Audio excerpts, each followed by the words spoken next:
Hi అండి, welcome to my channel. మీ జయ. ఈరోజు మీ ముందుకి గోదావరి జిల్లాలో ఎంతో ఫేమస్ అయిన గోంగూర చికెన్ కర్రీతో అయితే మీ ముందుకు వచ్చిందండి. చూస్తుంటే నోరు ఊరిపోతుంది కదా.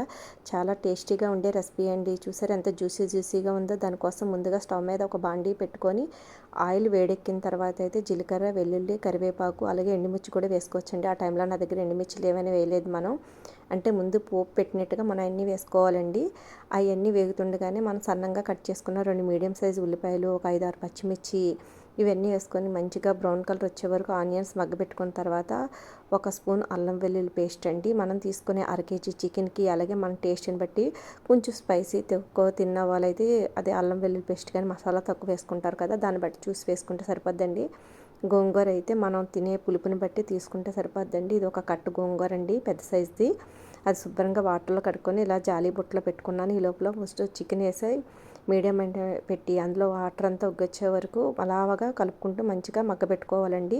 తర్వాత మనం కడిగి పెట్టుకున్న గోంగూరని నేను వేరే సపరేట్ ఉడకబెట్టి మెత్త పేస్ట్లా చేసేస్తే అలా కాకుండా కొంచెం ఆకుగా తగలాలని చెప్పి సన్నంగా కట్ చేసేసుకున్నానండి. నైఫ్తోని కట్ చేసేసుకొని దాన్ని ఇలా వేసి మనం మూత పెడితే చూసారు కదా, ఆవిరికి చక్కగా మగ్గిపోద్ది. ఇప్పుడు మనం అది బాగా అలా మగ్గిన తర్వాత పసుపు, కారము, ఉప్పు అలాగే ధనియా పౌడర్, జీలకర్ర పౌడర్, గరం మసాలా ఇవన్నీ మన టేస్ట్కి తగినట్టుగా మనం తీసుకున్న 1/2 కేజీ చికెన్కి మనకి ఎంతైతే స్పైసీ తింటాం దాన్ని బట్టి చూసి వేసుకుంటే సరిపోద్దండి. అందరూ ఒకలే తినరు కదా స్పైసీ, కొంతమంది తక్కువ తింటారు, కొంతమంది ఎక్కువ తింటారు. ఈ గోంగూర కర్రీ ఏ రెసిపీ చేసినా కొంచెం పచ్చిమిర్చి ఎక్కువ వేసుకుంటే టేస్ట్ బాగుంటుందండి. అవన్నీ వేసుకున్న తర్వాత ఇలా కొంచెంసేపు మగ్గబెట్టుకోవాలండి. చూసారు కదా కొంచెం ఆయిల్ తేలుతూ ఉంది.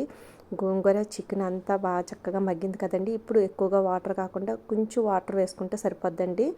చూసారు కదండి, ఇలాగా ములిగేలాగా వేసుకొని చక్కగా ఒకసారి ఉప్పు, కారం అన్నీ పులుపు సరిపోయలేదో చూసుకొని మళ్ళీ మూత పెట్టుకొని అలా మీడియం మంటలో ఫస్ట్ హై ఫ్లేమ్లో పెట్టి వాటర్ మరుగుతున్నప్పుడు మీడియం మంటలో పెట్టుకొని చక్కగాను మధ్యలో కలుపుతూ ఉండాలండి, అడగట్టకుండా. అలా దగ్గర నూనె తేలుతున్నప్పుడు ఇలా కొత్తిమీర చక్కగా వేసుకొని ఒకసారి కలుపుకొని ఇదంతా మనకి ఫ్రై టైప్లో వచ్చేయాలంటే ఇదంతా ముక్కకి గోంగూర పట్టేలాగా దగ్గరగా అయిపోయేలాగా చక్కగా ఎగిరించుకుంటే సరిపోద్దండి. అలా కలుపుకుంటూ అప్పుడు మనకి ఇప్పుడు చక్కగా చికెన్ గోంగూరకు అంటుకొని పొడిగా ఫ్రై టైప్లో కనిపిస్తుంది. చూసారు కదా ఇలా చక్కగా ఫ్రై టైప్లో ఉందండి. ఇలా చేసుకోవడం వల్ల టేస్ట్ చాలా బాగుంటుంది. గోంగూర ఫ్లేవర్ కూడా మధ్యలో ఆకులు తగులుతూ ఉంటే చక్కగా టేస్ట్ బాగుంటుందండి.